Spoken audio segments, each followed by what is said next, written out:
Messi, Ronaldo কিংবা Neymar, দারিদ্র্যকে জয় করে football দুনিয়া কাঁপানো এমন নক্ষত্রদের গল্প আমরা সবাই জানি। আজ বলবো এমনই এক ছেলে ভিনির কথা। একসময় সে ওয়েস্ট হ্যামের মতো বড় ক্লাবের ইয়ুথ স্কোয়াডে ছিল, কিন্তু ধনীর দুলালদের দাপটে টিকতে পারেনি। ব্যর্থতার ট্রমা নিয়ে আজ সে ঘরহীন এক ভাঙা গাড়িতে ঘুমায় আর ডেলিভারি ম্যানের কাজ করে। কিন্তু রিয়ালিটি যতই নিষ্ঠুর হোক, রক্তে যার ফুটবল, তাকে কি আটকে রাখা যায়?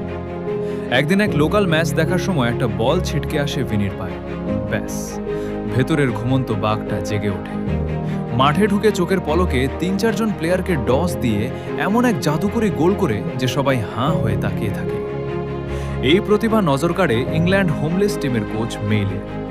সে ভিনিকে অফার করে ইতালির রোমে হতে যাওয়া হোমলেস ওয়ার্ল্ড কাপে খেলা। এই টুর্নামেন্ট তাদের জন্য যারা জীবনে হোঁচট খেলেও নিজেদের প্রমাণ করতে চায়।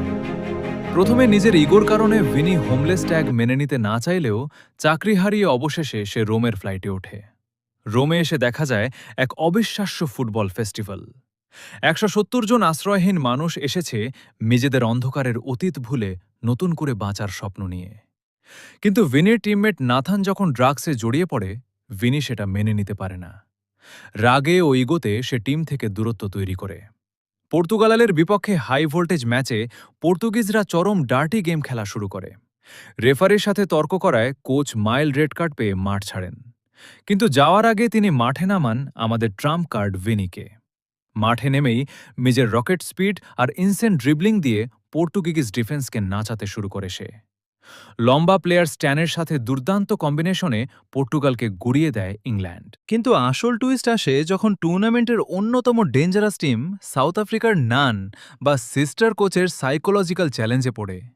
ভিনি একটি এক্সট্রা ম্যাচ খেলে বসে, আর সেই ম্যাচে ৩-০ গোলে বিধ্বস্ত হয় ইংল্যান্ড।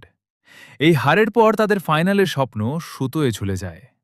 পরের ম্যাচে জাপানের বিপক্ষে ১০ গোল করার ম্যান্ডেটারি শর্তে মাঠে নামে তারা। ভিনির অতিমানবীয় বাঁ পায়ের জাদুতে ১০ নম্বর গোলটি করে সেমিফাইনাল নিশ্চিত করে ইংল্যান্ড।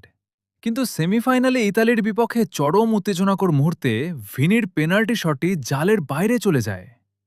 ফাইনালের স্বপ্ন ভেঙে চুরমার হয়ে যায়। এই ট্রমা সহ্য করতে না পেরে ভিনি আবারও ফুটবল ছাড়ার সিদ্ধান্ত নেয়। কিন্তু গল্পে লুকিয়েছিল এক বড় মাস্টারমাইন্ড। কোচ মাইল ভিনিকে ছোটবেলা থেকেই চিনতেন এবং তার ভেতরের আগুন জ্বালাতেই এই পুরো প্ল্যান করেছিলেন। এদিকে ভিনি ছাড়া ইংল্যান্ড টিম থার্ড প্লেসের ম্যাচে ইউএসের সাথে ভিনির শেখানো টেকনিক ব্যবহার করেই ম্যাচ জিতে নেয়। দূর থেকে টিমের জয় দেখে ভিনির চোখ ভিজে ওঠে। ঠিক তখনই আসে সিনেমার সবচেয়ে